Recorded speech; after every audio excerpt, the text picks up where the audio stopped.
neighbor, and welcome back to Mr. DeLuca's neighborhood. No, sorry, wrong show. What I meant to say was, what's up everybody, and welcome back to Pete's Basement. We got a segment episode this week because of Thanksgiving. Steve's out of town. Ramon's, and I was eating and drinking and eating some more and slipping into many food comas, and I hope that you guys had a good, happy holiday, and I guess the Christmas season is officially upon us, and I hope that, the last remnants of 2012 do not lead to apocalypse and, a happy and healthy to everybody and whatnot and that kind of stuff. So let's talk about some comics. I guess the biggest thing going on this week was Amazing Spider-Man 698. Fucking Ramon. Basically, that's how I round out this whole issue of Amazing Spider-Man. You know what it is? I'm sure by now you guys have seen all of the spoilers and everything, so I'm not even going to put the cheese over there. I'm not going to make Roger do it in editing. Basically, Doc Ock somehow transferred his consciousness into Peter Parker, and Doc Ock just went into cardiac arrest and dropped dead, or Doc Ock's body did, and with Peter Parker's consciousness stuck inside. And Doc Ock's consciousness is stuck in Peter Parker's body, and Doc Ock's living it up as Peter Parker. He's enjoying himself. He's looking to fuck Mary Jane and every other girl running around in Peter's life, except for Aunt May, which I think is good because him and Aunt May used to have a thing going on, like back in Amazing Spider-Man, 128 or so, 158, whatever the number was. So leave the old lady happily married and let's go fuck some young broads. I agree, that's some good thing because, ant rape is, probably a bad thing in comics, probably frowned upon. But, you know what the thing is about this storyline is, it has its ups and downs already for me so far. On the upside, I liked when Slott said, he had, Doc Ock Spider-Man right here and Doc Ock Peter Parker laying down in the hospital bed, and he was like, that's right, Peter, I'm you now. I'm not going to bother to tell you how I did it, just know that I did it and I won.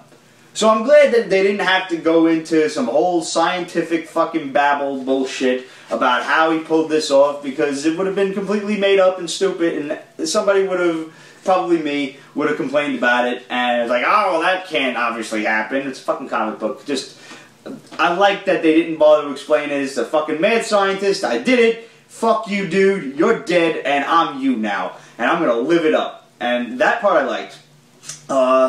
What I didn't care for was the last Doc Ock storyline was 2 arcs ago. There was there was Alpha in between there, and then there was this whole thing with the Hobgoblin.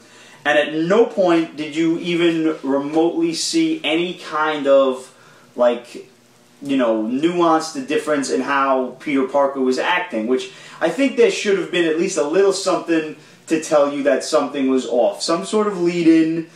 If there was, I missed it. By all means, feel free to, drop some knowledge on me. You know the drill. Hit us up. Questions at PetesBasement.com, Facebook.com/PetesBasement, and follow us on Twitter. But, I didn't see anything that was, indicating that, hey, it's Doc Ock up in here. Especially during the Alpha storyline, it just strikes me as he would have been like, you insolent little whelp, something. But he was totally Spidey about it. And that's how he wants to be. He wants to be Spidey. So where I think this storyline is going to go is eventually, it's going to wrap up in 2 more issues. And then it concludes in, the epilogue or whatever, concludes in Avenging Spider-Man. But I think Doc Ock is going to realize what it is to be a hero and somehow put Peter Parker back where he belongs. By now, there's plenty of rumors going on and around the internet that Miguel O'Hara is going to be the new Superior Spider-Man. How that's going to work, I don't know, but there have been hints to that you've seen the 2099 costume running around in quite a few places, and some panels in the background, if you've noticed that, which I have. I don't know how this is all going to work. If there's going to be time travel to go get Peter Parker back before he encounters Doc Ock, I don't know. Maybe that's how they're going to do it. But, this is one of those storylines. I'm going to accept it. I'm going to run with it.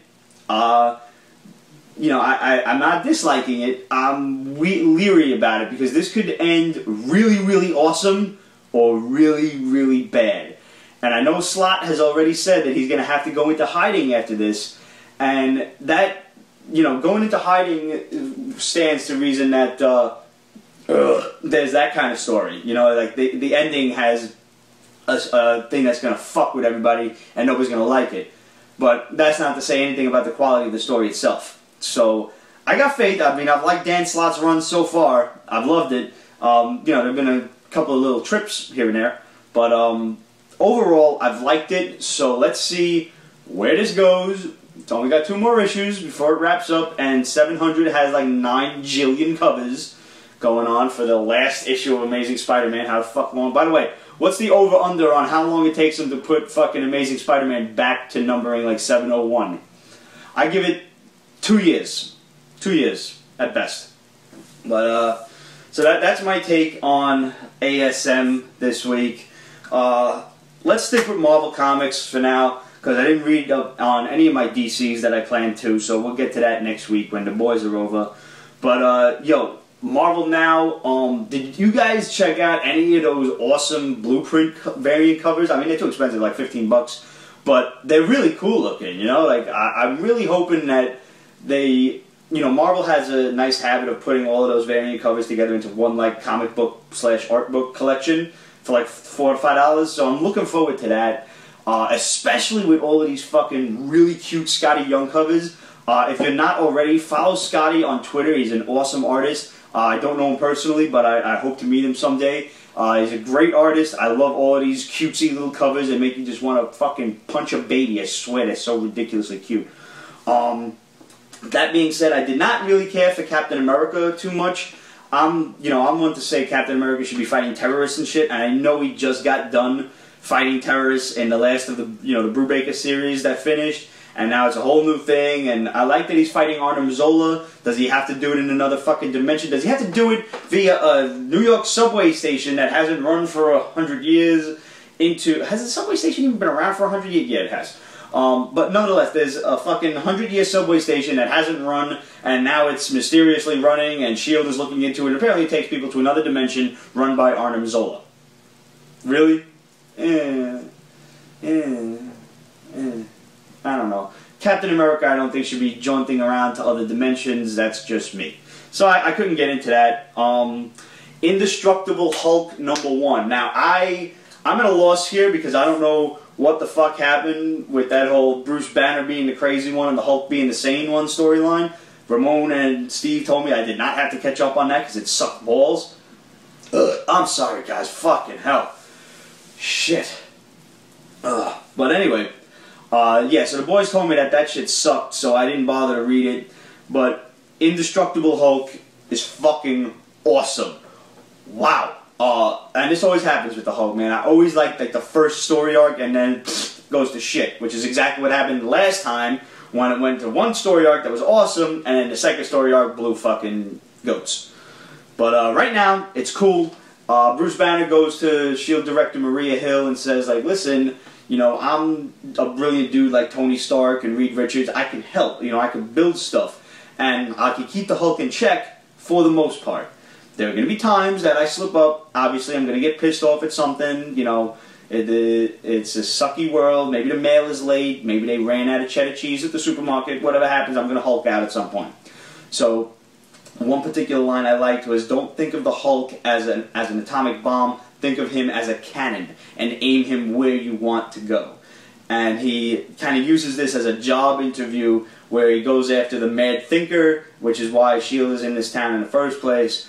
And one really cool panel that we got popping up on the screen here is like the Mad Thinker is like fighting the Hulk in this mech suit or whatever, and he's doing all these like calculations in his head, fucking alpha to the third power x divided by omega epsilon or whatever the fuck, just a bunch of math shit written there, and you're supposed to just kind of gloss over it, and then he looks at the Hulk and he's like, no way.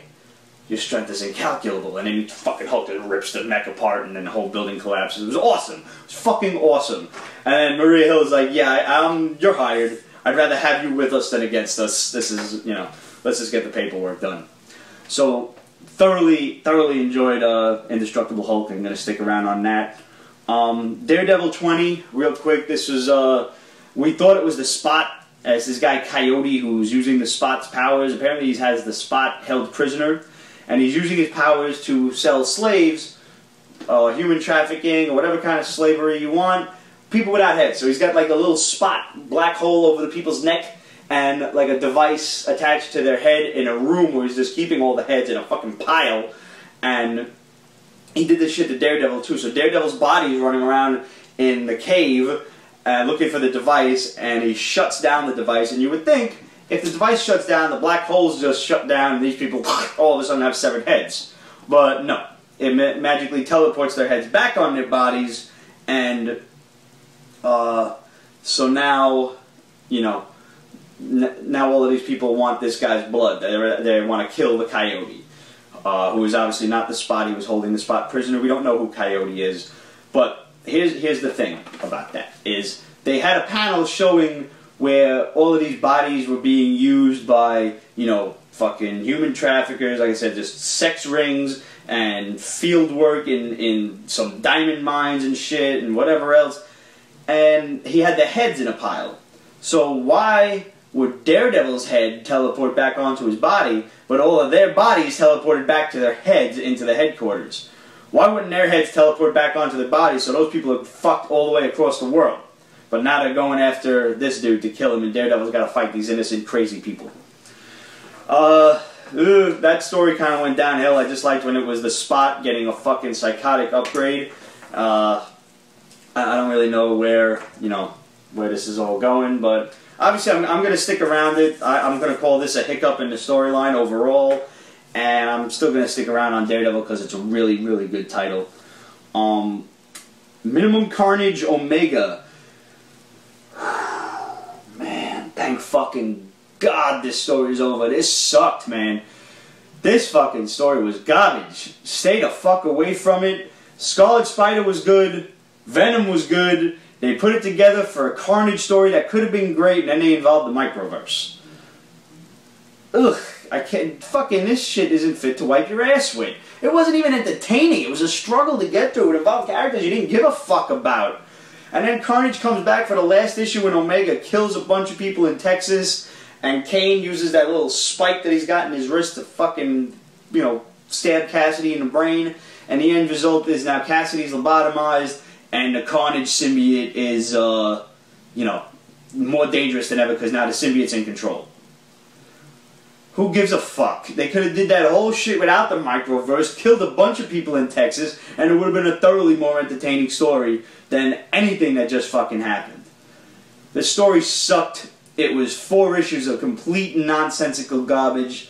Burn it, forget it ever happened, and let's just move on and say Carnage is fucking crazier than ever and he's gonna kill 10 people instead of 5 next time. Stupid. Let's move on to Dark Horse. Judge Dredd #1 come out this weekend. I don't really know too much about the character. I never really read Dark Horse back in the day, so I figured this would be a good jump-on point for me. And I didn't really enjoy it that much. Apparently the machines are getting rebellious, kind of like a, you know, Isaac Asimov, you know, iRobot kind of shit. And it's up to the judges to, they're going to have to stop them eventually. They got to figure out that the machines are going haywire. They just think people are, you know, fucking around. And the artwork I didn't really care for. I don't know. I couldn't get into it. I tried. I didn't like it. If you guys liked it, feel free to write in, tell me I'm an asshole, and you're like, yo, Pete, what the fuck? This is like classic Judge Dredd, and how are you fucking not liking this? Go ahead, tell me. And if that's the case, I'll give it a shot. You know, I'll stay with it to try and get more of the classic Judge Dredd feel. But if it is something sucky, then you know, warn me and say, Pete, stay the fuck away from this. Number 13, number 0. This post-apocalyptic world, this crazy mad scientist has developed a virus that wiped out humanity, and then he developed these robots to kill everyone that the virus mutated. And these robots were meant to, you know, kill off humanity and everything, and now you've got some mutants living, they're trying to live in peace, and you got this one little kid robot, number 13, who befriends this little mutant girl, and you know, the father tries to kill the robot because he knows what the robot is, and the little mutant girl has no idea. She just thinks the robot's her friend because the robot saved her life. The robot has no memory of what it is. He thinks it's a little boy. All it is looking for its dad. And then it comes to the fact that, like, the robot's brothers and sisters, robots, know, they find out that this guy, the little brother, is still alive, and they're going to go get him. And they're obviously evil, or they're still programmed to wipe out humanity, so that's what they're going to try to do, and they're going to try to kill the little kid, and this little kid robot is going to protect his friend, and, you know, because she just got finished defending him against her father, and he's busy looking for his father, so wow, you know, you turn against your father for your friend, what's a friend? And this and whole, I didn't care for it. I tried, didn't like it, fuck it, next. If you liked it, let me know. And finally, I'm going to close out on Edgar Allan Poe's The Conqueror Worm. This story was adapted, and it was done with this guy who's kind of like a bounty hunter, and he goes into the desert and kills his wife who ran away with his cousin. He kills them both, and they, you know, their bodies are being eaten by worms and everything, and then all of a sudden he runs into this weird, like, traveling troupe of gypsies that put on a puppet show, and they invite him to a special show in his honor, and he goes back and gets all of his seemingly rich aristocratic friends, and they come back and they watch the puppet show, and then everybody gets eaten by worms at the end. For an adaptation of an Edgar Allan Poe poem, this sucked balls. The fucking poem is very simple. It doesn't take a lot to, you know, overanalyze it. The story, The Conqueror Worm, is simply about man dying, and eventually their body is eaten by worms. You know, it's talking about a play, and the play in this case is man's life, and, you know, at the end of the poem, the line is, you know, the play is man, and its hero, the Conqueror Worm, because the worm is all that's left at the end of your life. The worm is going to eat you and destroy you, and that is why the worm is the hero of the tale and not you. This was, I guess, just one guy's adaptation of it, and I didn't like it.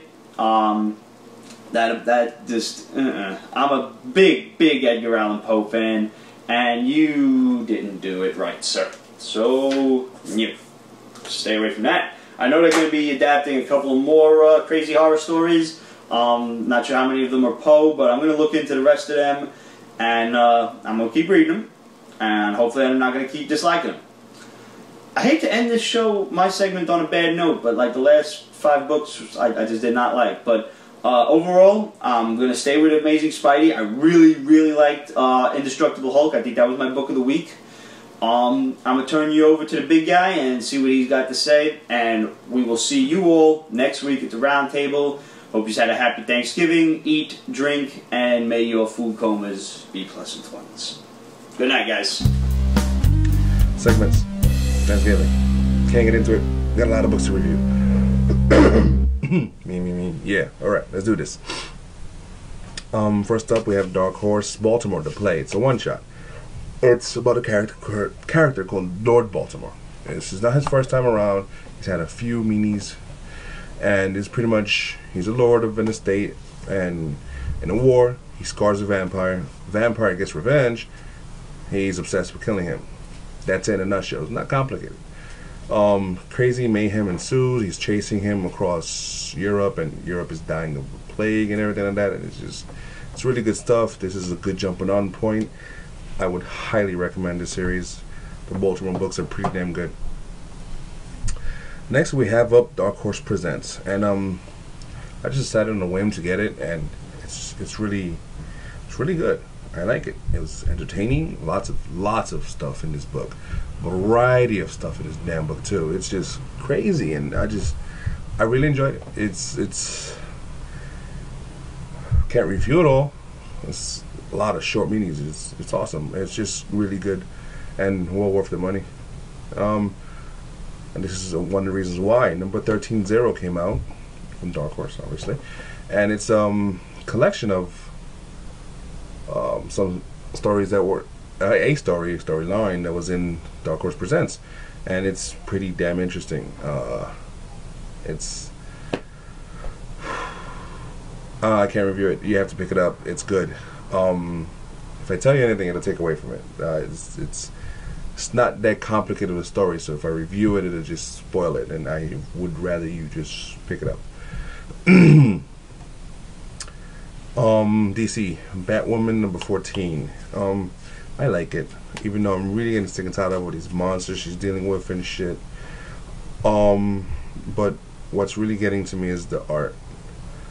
The whole spreads and spreads and spreads, and just feels gimmicky, you know. And Batwoman is known for being gay in her art, and you're not gonna get her to be known more for more things if you're not gonna do different things. Obviously, you're not gonna change her to straight, so change your art form. You know, change this freaking story arc. It's been the same shit. Medusa, monsters, you know, all this depressing nonsense. And I like the character. I like she's dealing with different stuff of Gotham, but just it has to be changed. I think, you know, even with the introduction of Wonder Woman, it's still it needs to be changed. Catwoman 14. They should have just crossed out Catwoman and just called it Joker, because he just steals the show and he just plays her horribly. And what he did with that whole cat suit thing is just, you gotta see it. I'm not even gonna scan it for you. No. Okay, here it is. And it's just he's horrible. And he's wonderful, and it's good to see him in a truly maniacal, crazy way. You know, so just hey, the bad books are doing pretty well. Green Lantern, New Guardians. Alright. Well, I don't really care this Rise of the Third Army stuff. You know, I don't really care for the Guardians as is. So seeing them be evil is just okay. Never liked them. So, what I feel bad for the most is how Kyle Rayner keeps on being disrespected. He's always the whatever Lantern of all the humans. You know, there's the black one. Now there's technically two, give or take. There's the greatest of all lanterns, you know, Hal Jordan. There's, Jesus, I forgot his name.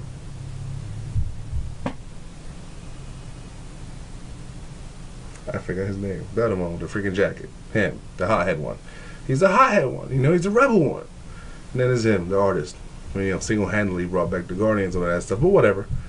You know, he gets no props, no love. But now he's mastering every single ring, and you know. Suck it, you know, pretty much. Suck it. Anyways, he's my favorite Lantern, and that's just the way it is. My favorite Green Lantern, unless he comes to natural, but let's not go there. Justice League number 14 came out. Now this cover you see is just, it didn't happen. It's just,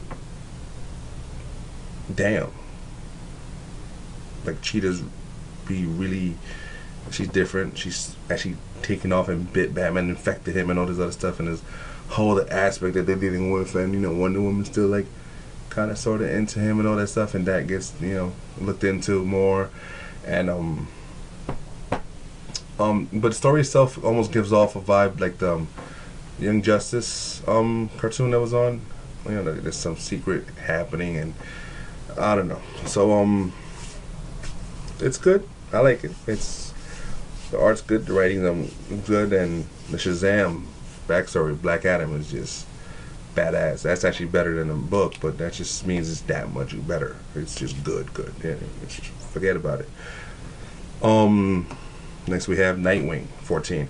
I'm only reviewing this because of Shiva. I was a big fan of hers pre-New DC Universe, and I'm a fan of her here. I don't really care for that costume. She looks a bit predatorish, but it's just good seeing her and seeing her kick ass, and they didn't take that away from her. There are some changes in the New DC Universe, and I'm glad that wasn't one of them. Overall, Nightwing's actually a pretty good book. It's interesting, and I'm actually enjoying it.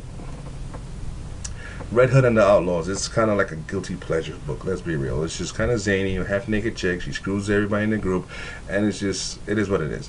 But this one has Superman in it, and not everybody in the DC Universe likes Superman, and these don't, and it's actually interesting to see the Red Hood afraid of Superman, and Superman is just being a dick and super powerful. I'm not gonna say it. But it's just, he just kicks ass, and it's just interesting to see that side of Superman where, you know, he's not cared for, and he doesn't really care for it. He doesn't care if he's cared or not, and he's just gonna whoop ass and do him. Sword and Sorcery featuring Amethyst. Will it ever be a Sword and Sorcery featuring somebody else? I don't know. The book's good. It's kind of annoying how every house in his realm is named, every noble house in his realm is named after a stone, a jewel. But, you know, whatever. That aside, is pretty good. It's a pretty good world they created. It's interesting. It's good elements of magic, and, you know, it's really nice universe. Well done. What really catches my interest a lot also is after this you jump into Beowulf, and that's like, damn, really? Like, it's a different take on Beowulf. It's almost like a far future, and it's just, I recommend it. I mean, Beowulf is really good shit, and, you know, Sword of Sorcery. Next we have IDW Judge Dredd #1. It's Judge Dredd. It's, you know, the gun and the violence and all that stuff, but Straczynski added a nice little note by having the main villain being what appears to be robots. Now, if you're in a city with 800 million people confined in cramped spaces, and the robots do so much work, if they start revolting, what's going to happen to that city? And that's what's going on here. And it's like, damn, is somebody else behind it? More than likely they are. Is Judge going to find him and kill him? More than likely he will. But what kind of craziness ensues between then and there? Here and now. Here and then. One of those. The Adventures of Augusta Wind. I don't know why I picked this up. I just did. You know, it's just one of those things that wasn't on my haul, and I was just like, let me just pick it up anyways. It's weird. The story's good. The art's not really my thing. I'm not saying it's bad. It's just not. It's weird. But the whole book's supposed to be weird and trippy, so it's really freaking working. But it's just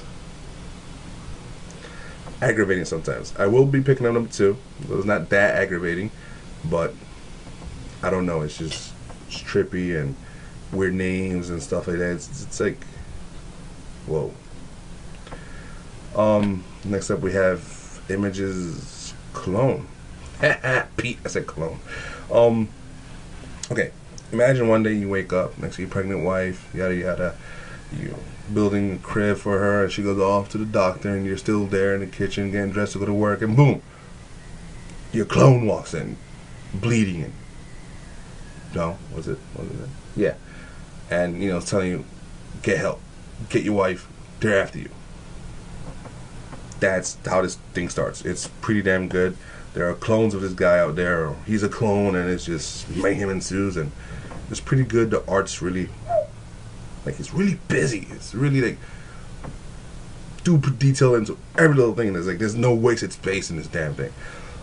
Actually, Roger might like this, actually. I like it. I'm gonna continue. Next we have Comeback, and I don't know what made me pick this up. I think it's just Image. Image lately has been doing really well by me, and I can't complain. It's just been doing really damn well. Imagine you could go back 60 years in time, 60 days, and change the past. You know, go back, change it, hook you up. You know, imagine you could go back, you know, 60 days and just tell everybody, hey, Sandy's coming. She's gonna fuck up New York. Be better prepared, maybe, hopefully. This is the concept of this, except it's sort of rich. You know, you have to be wealthy to afford to send people back in time, and so on and so forth. So there's side effects, of course, and there's a time limit. It's like 60-something days, I believe, 67. And that's really it. That's it right for right now. It's interesting. I'm hoping it does more by end of issue 2. And yeah, Image. You had me, Image. Mind the Gap, #6. This is like my soap opera. I mean, there's a lot of books out there I like a lot. There's Lock and Key, there's Chew, there's Invisible. There's books that I'm just like, when this thing comes out, I just gobble it up, and I get really upset when I like, where's the next issue? I gotta wait another freaking month for it. this is that book. A fan put us onto this. I forget which one. But thank you. And it's just this mystery's getting on my damn nerves. But it's one of those books that just hooks you in, owns yourself. Next we have Marvel, Captain America #1. I was ready to not like this. The idea of Captain America in a different universe, different dimension, whatever. A Ramita drawing it. I'm not a big fan of the Ramita style, but I like it. I honestly like it, and the fact that Zola's involved in this, and you know, there's a little kid, and they showed some of Steve's past, which they don't do. They never go back before the damn testing and the whole I want to be in the war.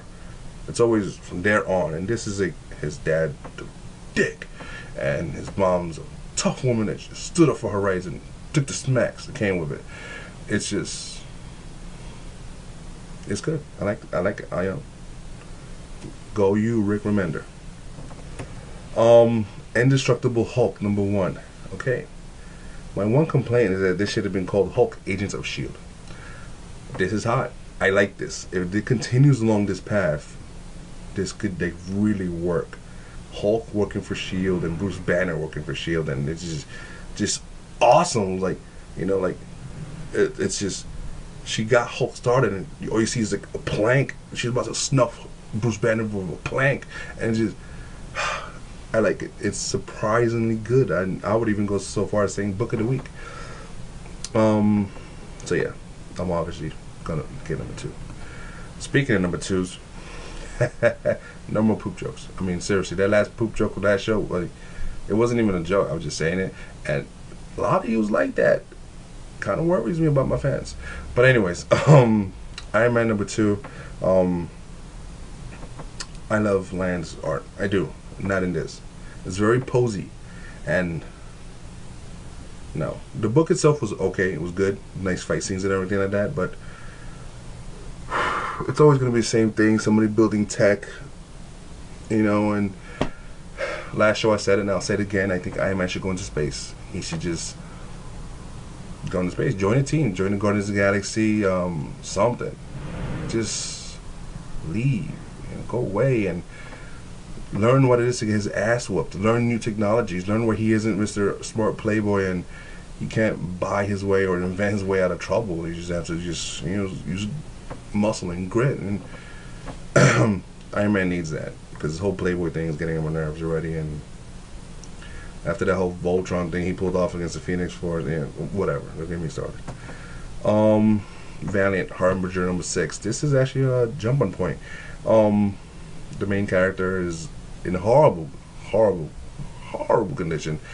He's recruited the woman who he brainwashed into loving him and having sex with him and all this stuff, and she's doing it, and she's doing it really badass, and it's pretty good. I mean, Valiant so far is,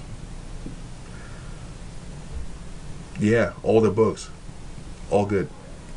XO Manowar #7. This is funny because Ninjak is like such a badass, and even though you with what's his name, Elric, in the armor, Ninjak can't beat him, but he's there and he's like still making fun of him. All this shit, calls him a grocer and everything like that. It's just good stuff. Good stuff. Go Valiant. Xenoscope, Godstorm, or Grim Fairy Tales presents Godstorm. These titles, people, you need to stop that. And Buffy the Vampire Slayer. Yeah, really? Buffy. Spike. Everything with the too long titles. It's pain in the ass. Anyways, the cover. Two mermaids, and that doesn't happen in the book.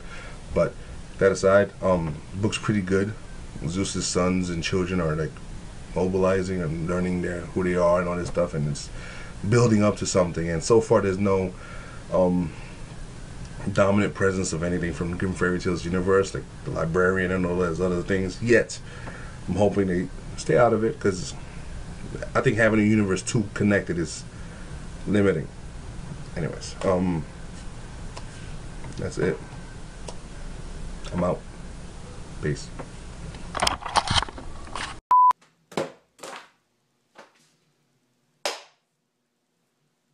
Hi, neighbor, and welcome back to nope. Wrong show. Haha. Meant to say hi, neighbor. I didn't even fucked up that goddamn outtake.